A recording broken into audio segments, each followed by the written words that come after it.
সরবরাহ বাড়ায় ময়মনসিংহের বাজারে 4 থেকে 5 টাকা কমেছে 28 এবং 29 জাতের চালের দাম। তবে কেজিতে 4 থেকে 5 টাকা বেড়েছে নাজির শাইল এবং কাটারি ভোগ চালের। এ নিয়ে বিস্তারিত জানাতে নগরীর মেছুয়া বাজার থেকে যুক্ত হচ্ছেন সহকর্মী ইমতিয়াজ আহমেদ। ইমতিয়াজ, জানাবেন যে চিকন চালের দাম আরেক দফা বাড়ার কারণ কি, নিয়ে ব্যবসায়ীরা কি বলছেন? রওশন, বেশ কয়েক মাস ধরেই সারা দেশেই কিন্তু চালের বাজারটা অস্থির এবং ময়মনসিংহের কথা যদি বলি, ময়মনসিংহ কিন্তু খুব চড়া দাম যাচ্ছিল। প্রতি সপ্তাহেই কিন্তু কোনো না কোনো চাল প্রকার আকার মানভেদে কিন্তু 3 টাকা 4 টাকা করে বেড়েই যাচ্ছিল লাগামহীনভাবে।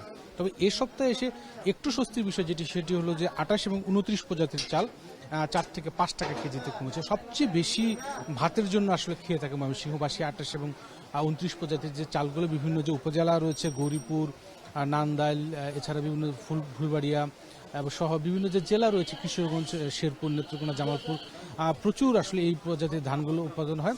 সুতরাং গত সপ্তাহের ব্যবধানে যেটা আমরা দেখতে পাচ্ছি যে গত সপ্তাহে 28 এবং 29 প্রজাতির যে চালগুলো ছিল 62 থেকে 60 টাকা কেজি ছিল এবং সেটি 4-5 টাকা করে কমে খুচরা পর্যায়ে বিক্রি হচ্ছে 56 থেকে 58 টাকা।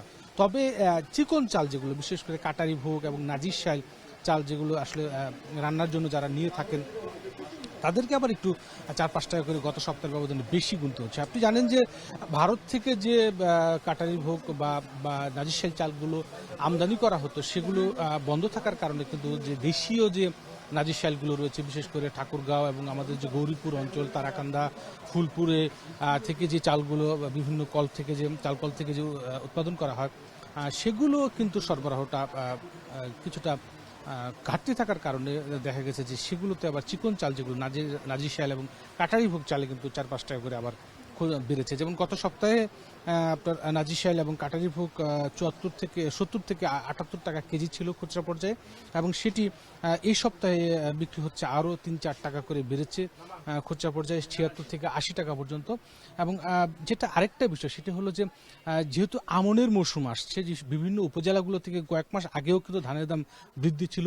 উপজেলাগুলো থেকে কৃষকরা যেটা করে, বিশেষ করে এই আমন মৌসুমে তাদের যে খরচ, বিশেষ করে হাল চাষ, সার, কীটনাশক, এই টাকাগুলো জোগাড় করার জন্য তাদের যে মজুত করা ধানগুলো থাকে সেগুলো তারা বিক্রি করছেন। আমরা গত কয়েক সপ্তাহ আগেও যখন আসলে খবর জানাচ্ছিলাম, তখন আমরা মিল মালিকদের কাছ থেকে যেটা জানতে পেরেছিলাম, তারা আসলে যে পরিমাণ ধানের সরবরাহ তাদের মিলে দরকার ছিল সেই পরিমাণ সরবরাহ তাদের ছিল না। কারণ ধানগুলো আটকে রেখেছিল কৃষকরা, কারণ যখন একটু ভালো দাম পাবে কৃষক তখন সেটা বিক্রি করবে। যেহেতু এখন আমন মৌসুম, রোপা আমন লাগানোর সময়, সুতরাং কৃষকের যে একটা বাড়তি খরচ আছে সেই চাহিদা মেটানোর জন্য কৃষক কিন্তু তাদের যে সরবরাহকৃত বা যে তাদের যে মজুতকৃত ধানগুলো ছিল সেগুলো তারা এখন বিক্রি করছে এবং ধানের বাজারটাও আগের থেকে কিছুটা কমেছে। এবং সেই জায়গায় থেকে আজ কয়েকজন মিলারও আমাদের সাথে কথা বললেন যে তারা এখন ধানের সরবরাহটা বাড়ছে।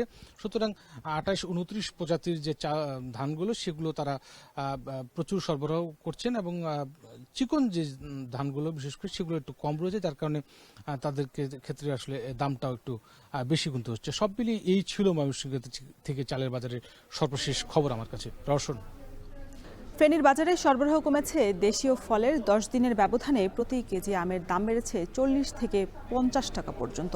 দাম বাড়তি বিদেশি ফলেরও। আর এ বিষয়ে বিস্তারিত জানাতে আমাদের সাথে ফেনীর মহিপাল ফল আড়ত থেকে যুক্ত হচ্ছেন সহকর্মী সোলাইমান ডালিম। ডালিম, দেশি ফলের সাথে বিদেশি ফলের দামের পার্থক্য কেমন দেখছেন, আর ক্রেতা উপস্থিতি কেমন দেখছেন বাজারগুলোতে?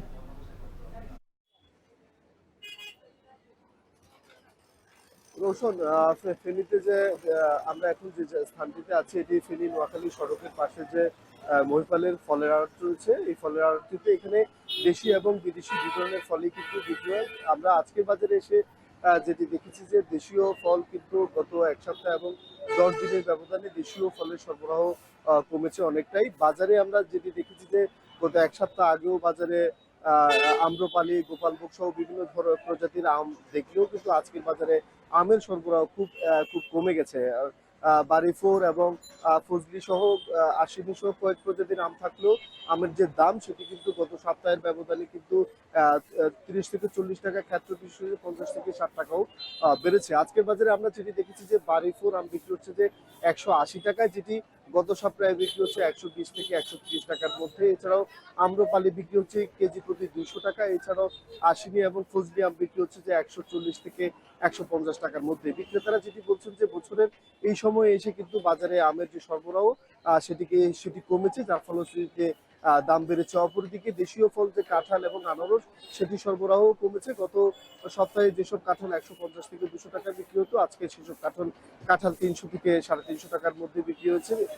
বেড়েছে আনারসের দামও। আনারসের জোড়াও প্রতি জোড়া বিক্রি হচ্ছে 200 থেকে 250 টাকার মধ্যে। এছাড়াও বাজারে যেসব বিদেশি ফল রয়েছে, আপেল, কমলা, মালটা, নাশপাতি সহ অন্যান্য যেসব ফল, সেসব ফলের দামও কিন্তু বেড়েছে। আমরা দেখেছি যে আজকের বাজারে কুজি যে আপেল রয়েছে সেগুলো বিক্রি হচ্ছে 450 থেকে 500 টাকা, আনার বিক্রি হচ্ছে যে 550 টাকার মধ্যে, আঙুর বিক্রি হচ্ছে যে 400 টাকা।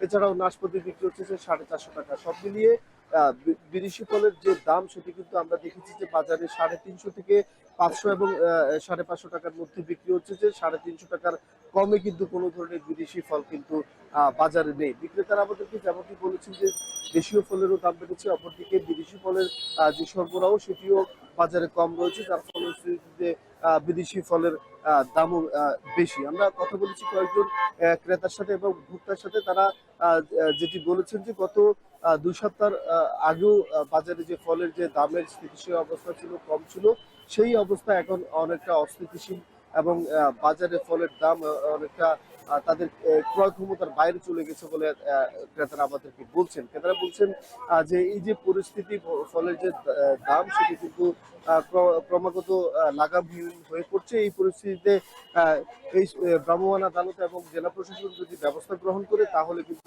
ফলের দাম স্থিতিশীল পর্যায়ে আসবে বলে তারা মনে করছে। তো এই ছিল ফেনীর মহিপাল ফল আড়ত থেকে আমাদের কাছে আজকের ফল বাজারের খবর সর্বশেষ।